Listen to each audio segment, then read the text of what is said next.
let's just get started right away with what overwhelm is, as if anybody really needs a definition. This is a problem that we have in our society today. It's a problem that we have in our lives kind of constantly, just because there is so much. So I just wanted to talk, I looked it up online on the dictionary, and it had overwhelm as a verb. So this is an action. To bury or drown beneath a huge mess. Mass or mess. I can't read my writing. Okay. To defeat completely. To give too much of a thing to someone, to inundate. So to overwhelm someone. Another definition here was becoming completely overcome by an unruly and intense emotion that something is too challenging to manage and overcome. So absolutely, when we look at this in kind of within the framework of the reality cycle, that of course I always like to talk about. I've been using this, and I've been thinking about this as circumstance being the first line here of the reality cycle, and I almost want to change it to A. Tell me what you think about this. That A is just our awareness. When we become aware of something, it's not that the circumstance actually does anything, it's our awareness of the circumstance that changes it. So I'm just going to leave that as an A. Why not? Then it's at far. Okay, the reality cycle. So your awareness, it doesn't really matter what your awareness might be. It might be your to-do list.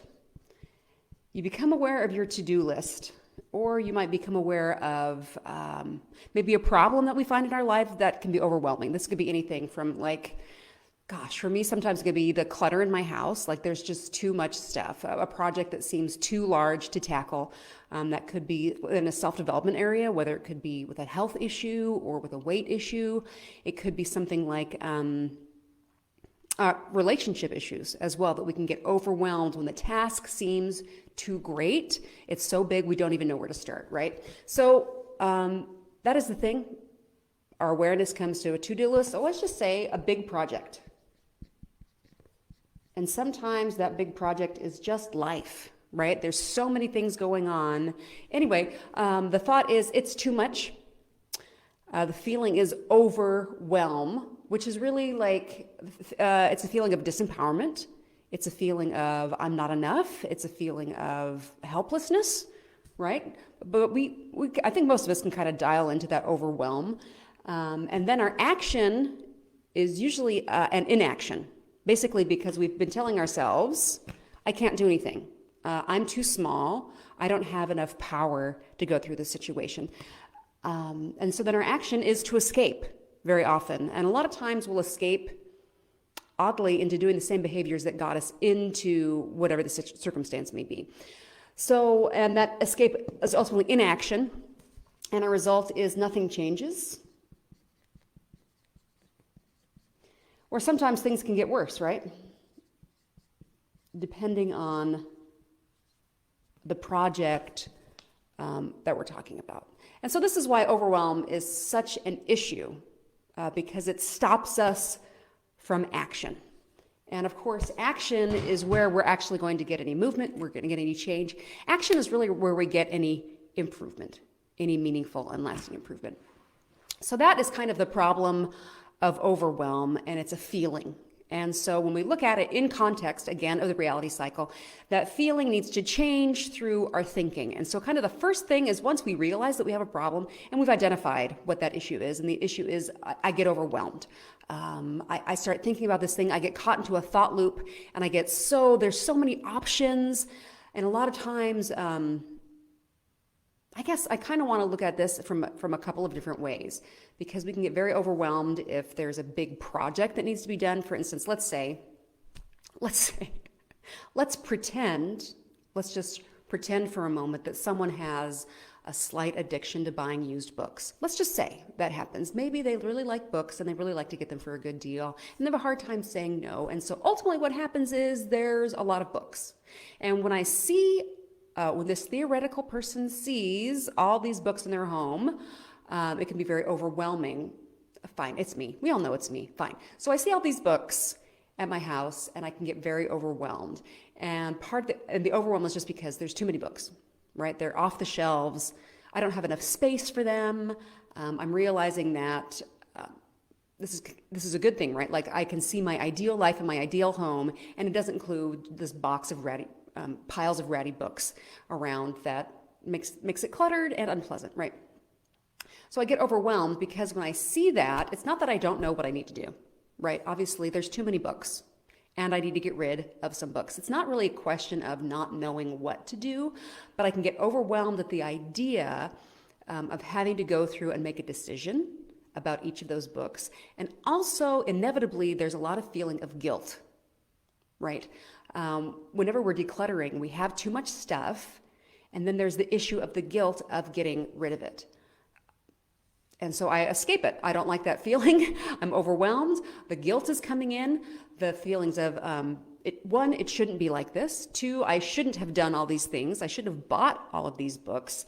And it can even be difficult that I shouldn't even get rid of them, right? Like, then it's like waste upon waste.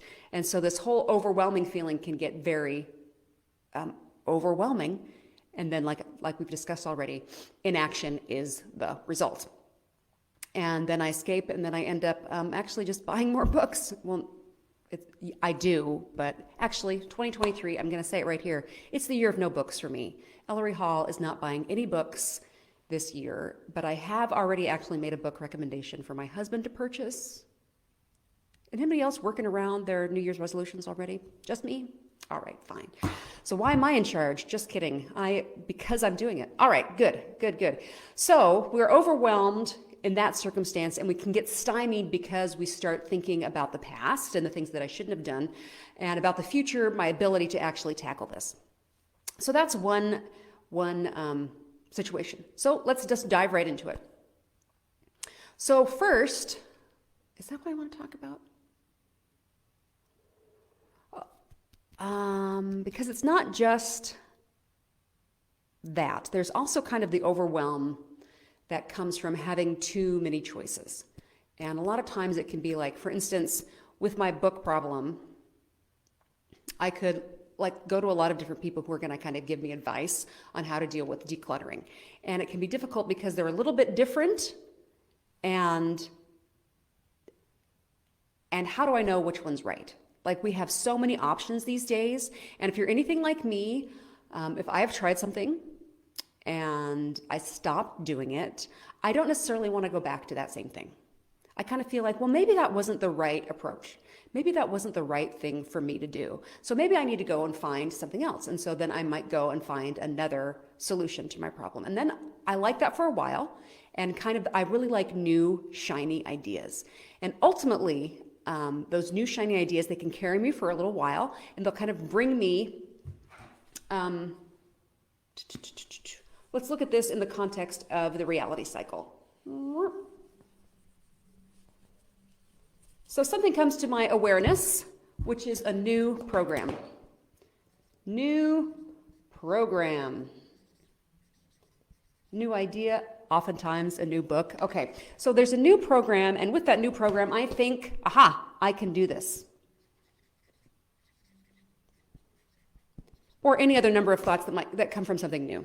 I can do this. This is new and improved. There's some reason why this thing is going to work, right? And so my feeling is empowerment.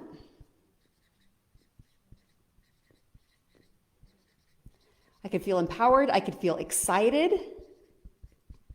Whenever I think I can do this, I feel empowered. I feel excited. And then ultimately the actions that I'm going to take, I'm actually going to do it. Right?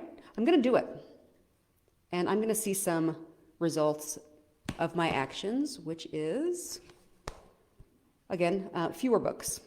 Or why don't we just say, let's go more specifically with clutter. Or clean house.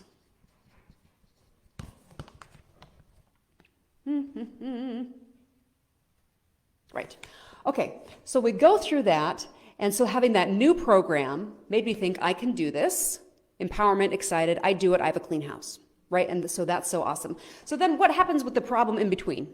Well, at some point, I still have my new program, but instead of I can do this, it turns into I don't want to do this. I don't want to. Or even I'm tired. So it's the same program. It's just not new anymore. Okay, how about that? We'll take off new.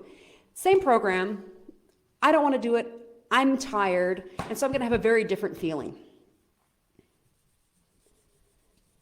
My feeling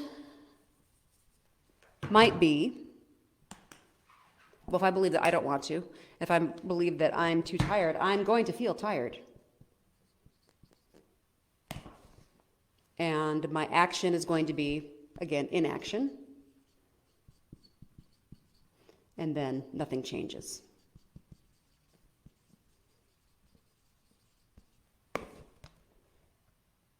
Okay.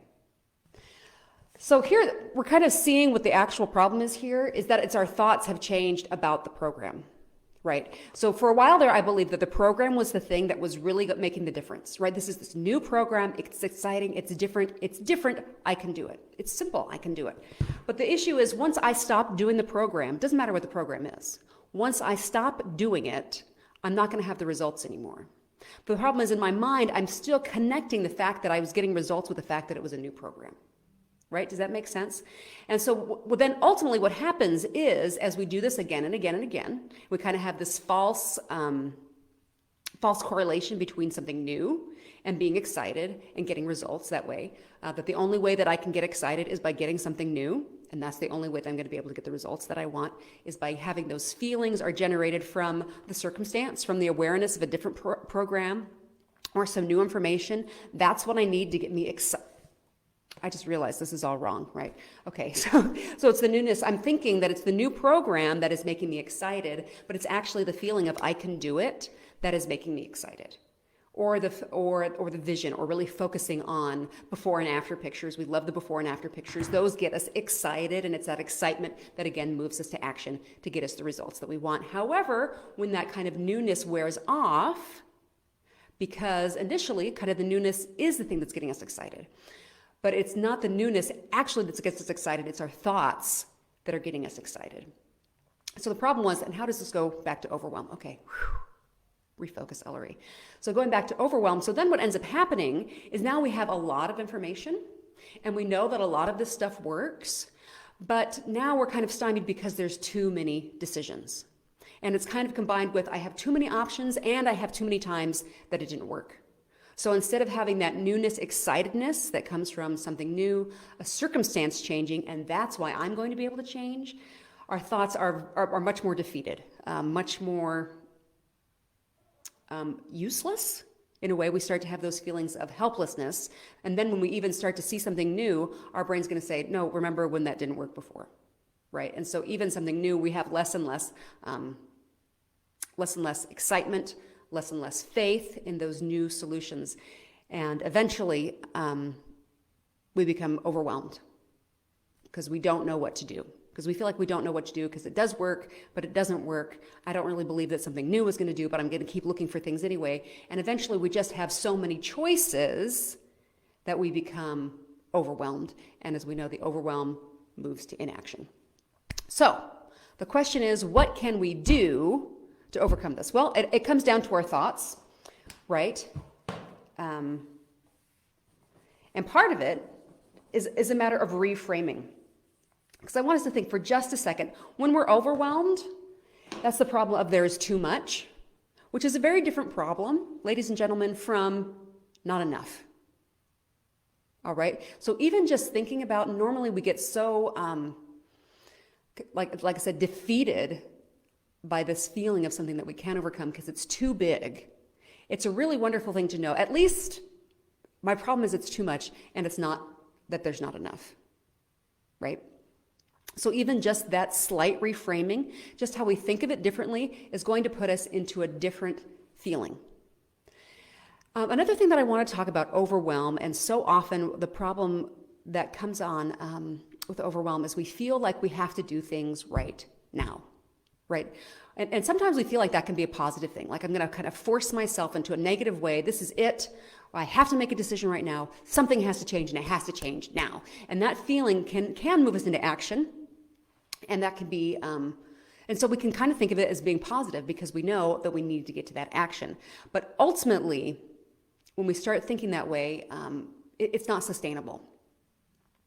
And because resistance always makes things more difficult. And a lot of times we're putting on a false deadline or false urgency that doesn't actually need to be there and ultimately doesn't serve us, because we ultimately find out that it's not true, right? So let's just say I'm talking about losing weight. I have to lose weight right now. This has gone on long enough. I can't do it anymore, and I have to do it right now. Now the truth of the matter is one more day going to change? No. Do lots of people live their lives for as long as they can? I guess maybe overweight's a bad example, because ultimately it is going to affect your health negatively. But a lot of people live their whole life overweight. And really to totally eat yourself to death, I mean, that's a pretty crazy, extreme circumstance. But a lot of times we start to put that pressure on ourselves that it's like, I have to do this right now. I have to do this right now. And I don't have a lot of choices, and I'm overwhelmed because this has to be done and I don't know what to do. And so sometimes all we need is just to be able to get a little bit of breath, a little bit of space in there, and realize, you know what? I'm putting that pressure on myself, and I'm putting that pressure to kind of make a decision or to get into something that I'm not prepared to get into, that I really don't have the information to. And so when we start feeling that way, that feeling with an added emphasis of a timeline or this has to change, I don't think that that's always helpful, because it increases the feeling of overwhelm. And then we ultimately don't do anything. And so I would just invite you to really kind of ask that question. Is it true? For instance, with my book problem, do I have to get these books cleaned up? And the answer is no. I've been living like that with my books all over the place for a long time. Now, the truth is, I don't have to, but the truth is I don't want to. I don't want to live with my house cluttered like that. I don't want to live with 30, 40, 50 extra pounds. I don't have to change, but I want to change. And so for me, that little shift is just enough to take us from overwhelm, it has to happen and I can't do it, to I could stay this way. Realistically, honestly, this doesn't have to change. But honestly, I do want it to change. And honestly, I'm the only one who could make it change, or who will make it change. And for me, that kind of getting in there and having that little bit of a mind shift makes a really big difference when it comes to overwhelm. All right, let me check my notes here. Okay, so then there's another idea when it kind of comes to thinking and reframing. A lot of times when we're overwhelmed, we start thinking that I have to make the right choice. But there is one thing that's going to make all the difference. And again, that's kind of going back to this circumstance. I changed that to A. Okay, so it's kind of this thing of believing that if I get it right, if I have the right circumstance, or the right solution, if I make the right choice, then everything else is going to fall into place. And maybe the reason that everything hasn't fallen into place, meaning it hasn't been easy and it hasn't happened, is because I haven't made the right choice.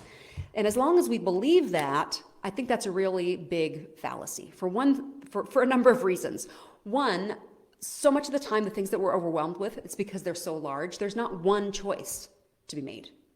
There's not one right way to do it. And ultimately, what it isn't as important as how often we do it and how consistent we are with it, especially with these large problems that feel overwhelming. It's not going to be a one-time thing. It's going to be continual. We have to continually keep doing the right things to be able to overcome the overwhelming situation.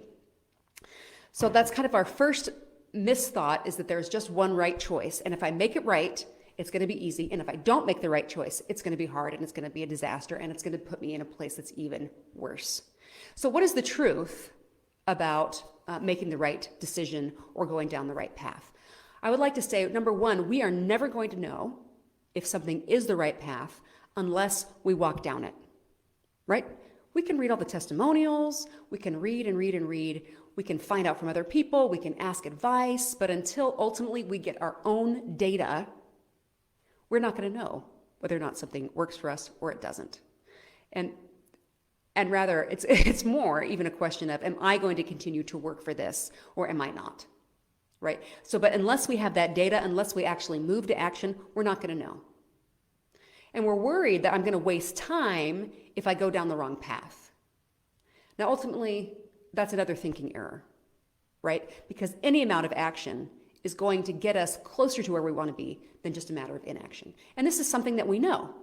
This is something that we can even talk about overwhelm, and we can intellectualize about it, and we understand it. We understand that part of the problem is perfectionism, wanting to get it right. Just not wanting to have made a mistake, all of those things. We can intellectualize that, and we understand kind of the parts of overwhelm, but we have a hard time actually implementing it. And with our last few minutes here today, I do want to talk to you about how we can implement something to help us with overwhelm. So last week we talked about kind of personifying a problem and kind of going through that whole it's a Saturday morning cartoon approach, which was what ended up happening last week. But I wanted to introduce something else, even though you can do that very well for overwhelm. So if you were to find out the circumstances that you feel overwhelmed, or what comes into your awareness, and then your thoughts about that, and then you can shift those by kind of personifying the negative thought, and then personifying also the positive thought that you want to have come in. You run that through a couple times, and the pattern gets broken. That pattern that your mind keeps running whenever you have that circumstance or you ever have that input, and then you have the same result because your mind just runs that same pattern. And so by personifying the old and personifying the new, playing that over a few times, then it really kind of, again, gives you that space, gives you that breaking up of the pattern so that you can install something new. So I wanted to go into something that this was actually introduced to me by Pema Chodron. I'm probably saying it wrong. She's a Zen Buddhist nun. She's also Canadian. She's very funny. But one of the things that she talks about is a Tonglen practice. And I think this is really good for overwhelm and it works really with any negative emotion that you're having, an emotion that you want to escape from. And I briefly touched on this before when we were talking about resistance, and the things that we resist actually grow stronger. Because now I don't just have the problem of I'm feeling overwhelmed, I also have the feeling that I shouldn't be feeling overwhelmed, and I'm resisting it. And so now I kind of have the anxiety or the fear along with the overwhelm. And this is a meditative practice that helps us to be able to overcome that. So in a Tonglen practice, basically what it is, instead of resisting an emotion, and whenever we resist an emotion, we feel it in our body, right? And we could even think about, where do I feel overwhelm in my body? So I'm going to kind of think about that. When I feel overwhelmed, it's definitely in my chest, right? I feel this tightening in my chest, this constricted feeling, because I'm resisting it, right? And so what we do when we're practicing a Tonglen practice is we kind of think about what color that feeling is. So for me, when I think about overwhelm, it's kind of like a black tar kind of a feeling like this. And it's almost like it's this black tar wave that's trying to come over me. And it's something that I'm like scared of, I want to hide from, I'm trying to resist. So the way that Tonglen is different is that instead of resisting, I'm actually going to breathe in that feeling of overwhelm. So on the inhale, I'm going to breathe in that black tar. Oh gosh, that sounds terrible, doesn't it? But then I'm actually going to exhale the absolute opposite of overwhelm. And when I think about the opposite of overwhelm, it is confidence. When I'm overwhelmed, I'm feeling I don't know what to do, I can't do anything, I just need to give up. That's what it's like when I feel overwhelmed. And so the opposite of that would be confidence. And for me, confidence is like a bright, shining, golden light coming out of the top of my head. Okay, so if I'm doing this Tonglen practice, I'm going to think about, and by the way, this is something that we do, first, we need to practice it outside of the emotion that we're trying to neutralize. So this would be something that you would do to take 5 minutes at the beginning of your day. And you would just think about this, and you'd go, breathing in the overwhelm and breathing out, confidence. Bringing in the overwhelm and breathing out, confidence. And you can even kind of have a place where you store or you take in that overwhelm into your body. You can imagine and you can envision that maybe going, I'm kind of seeing it go actually through me. It's kind of coming in through my chest. That's where I was feeling the overwhelm, that kind of black tar wave. And I feel it going out actually behind me. And then that confidence is coming from like my heart center and coming out and radiating out in front of me. And so it's kind of an energy exchange, right? So before, I don't know what to do when I feel overwhelmed, right? But when I know that overwhelm is really, all these emotions are just from a thought in my mind, from a choice, from a thought that I've chosen to think, that is the reaction, is this emotion. That's how the two things have come together. So I can think about bringing that in, that emotion in, and then breathing out confidence. And then as I practice that, I get used to it. And again, it's kind of the same thing that we did with the Saturday morning cartoon. My brain now has another option. It has another experience instead of this pattern that it consistently runs. So as I can practice that for a few times, I could practice in the morning, in the afternoon, just a couple times, I will find then the next time that I'm feeling overwhelmed, I'm more prepared. I have another option, not just to run